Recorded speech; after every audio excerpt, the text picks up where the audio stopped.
The MEMORIA project is an attempt to recover our historical or social memory about the complete history of the Mayflower ship's arrival to America and decide together as a community what we want to do with this memory.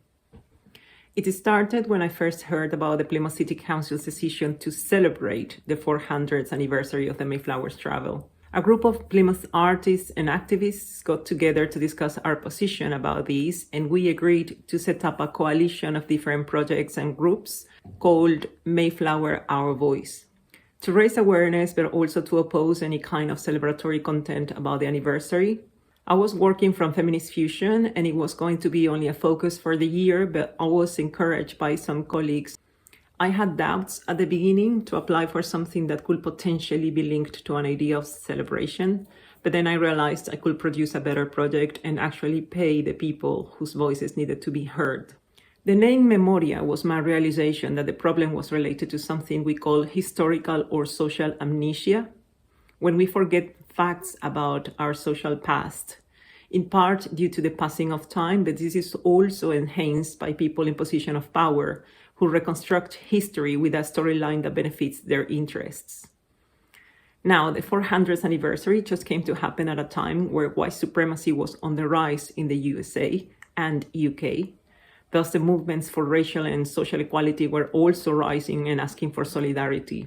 That hit me strongly as an immigrant and as Latin American, because I grew up experiencing the impacts of colonialism. The Memoria sessions consisted of the usual Feminist Fusion events showcasing the work of female artists in different disciplines, as well as female speakers whose speeches would trigger a public discussion or game. During Memoria, we focused on the voices of those affected by the colonization process the Mayflower generated.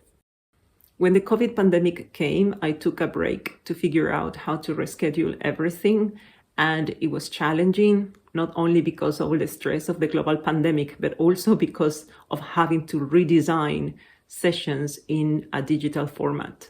Because online events affect our attention span, the digital sessions of Memoria were shorter than the in-person ones, so I only invited one performer per session. The Memoria project also included two more events, different to the previous ones. One was a visual art exhibition by local female artists, and the other was a theater performance by local young people. These last two events require a different approach to the usual Feminist Fusion sessions because the project needed to nest a collective creative process based on a period of history. So I had to think how we were going to make the artists feel safe and supported to create something together in a short period of time and under COVID restrictions. For the visual artists, I had designed 2 weeks of conversations towards the exhibition, which now had to happen online, to support the artists in their historical research, but also for the artists to connect and have a conversation about how they wanted to do this. For this, I worked with curators Gaby Marcelo's Temple and Luis Raby. The result was a great digital launch event that included each artist's own presentation of their creative process, a roundtable conversation with them, and an astonishing online art showcase that is now on YouTube. The youth performance was more challenging because the essence of theater is a physical body. So by trying to translate that into something digital, we could have been missing half of the work. Also, the pandemic restrictions had put schools under a huge amount of pressure. Luckily, I already had a link with a local school, Lipson Cooperative Academy, and they were extraordinarily supportive with us. Their head of drama got us in touch with his students, and as the COVID restrictions were getting slowly lifted, Lipson lent us their rehearsal space, so we were able to develop this part of the project in person. For this one, I worked with theater maker Andy Blackwell in a 2-week period with the students that included historical research and creating an original script. The performance was held in an inspiring in-person event at a local community cafe with a limited public due to restrictions. The opening act was a young local singer-songwriter, and the show ended with a conversation with the performers about their process. I think the Memoria project has had really positive impact in the people that have attended the sessions because we all came together to learn from each other and also to have fun. But the most important thing is that the Memoria project has created a safe space for people to share their ideas, their experiences, without the fear of being judged or of being discriminated, and we all just could be ourselves. It was interesting how empathizing with others' pain made me also empathize with myself in a weird way. But I think that these kinds of things are just incredibly useful, and I'm very grateful for to have been able to be involved and to have been able to participate and hear from an incredible array of speakers and performers. I was reluctant at first because I'm a bit new to talking about my artwork and speaking in public, but Adriana very gently encouraged me, and I'm so glad that she did it because it really gave me a lot of confidence as a speaker, and I just love the events that she put together.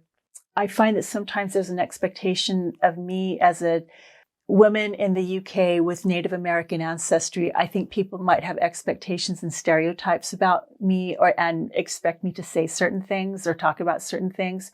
But Adriana just gave me the space to present whatever I wanted to. And that was so powerful to me to find my voice. That was, I think, for me, the most powerful thing that I got out of being a participant was given the space to step out and find my voice.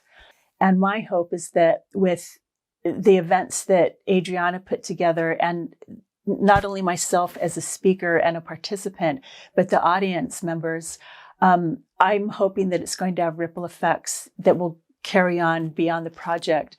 I just think it's so important for people to hear and to tell the truth about what's really happening. A very important takeaway was Mayflower 400 is not an event to be celebrated.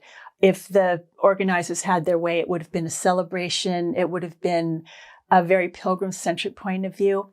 And I think that the space that Adriana made with her In Memoria events were to give other voices a chance to speak and to talk about how the effect was not positive on a lot of different people, and it's ongoing today. So I feel that it was very, very powerful, and I would love to see these sort of events continue into the future. I think the inclusiveness and the diversity and the support of giving voice to those who've not really had a chance to speak has been a really important benefit from this. And I'd like to see further discussions that cross boundaries, that question some of the structures and the things that we have that have been given to us from previous generations that are no longer functional, some ways of thinking, and that we do need to have a total revision and envisioning of what the future might hold. And I think Memoria and other groups like that are very necessary. So I'd like to see it continue. And I don't know what shape it might take, but I'd like to watch and be a part of it again. I think the impact of the project is expressed in all the feedback from those involved. I know that having women at the center of the project, as well as those continuously underrepresented, automatically transforms not only the narrative, but the way we approach things. I also recognize that joining forces with other projects of the Mayflower Our Voice Coalition helped boost the message that Memoria aimed to deliver. I found a lot of support from Client Culture, North Star Study Group, Celebrate Your Heartbeat, and Mayflower Mavericks, for example. We tended to refer to each other to our public, and together we reinvigorated the urgency for an anti-colonialist narrative. I hope that all the YouTube and live stream sessions, as well as the publication, will bring inspiration for similar projects and a kind of impact yet to be seen. What's next, I think, is up to the community of Plymouth to decide what they wish to do with the unveiled history of this colonialist chapter. I think the project exposed not only bewilderment about the hidden story, but also a sense of betrayal in the people of Plymouth who grew up not hearing the complete version of something so relevant. I think the people who got involved with Memoria and attended our sessions were the brave ones, those who prefer to face the reality of a destructive past and embrace some kind of social responsibility. I think there's a profound need to reevaluate their identity as a nation. And I consider that a part of any social healing, because nobody can walk far feeling ashamed of their roots or for who they are. So you either deny it or face it and change it. To walk together as the global community we truly are, we need to make space for all voices at the decision-making table, especially the voices of those who have been marginalized by a system that justifies subjugation. I believe there is hope and great inspiration for a great future in those voices, and with our creativity and art at the heart of everything. May no one be left behind. We'll take that system down, 'cause it was built on the back of oppression. So we'll raise that to the ground. Centuries of violence, no more suffering in silence. We'll take that old system down.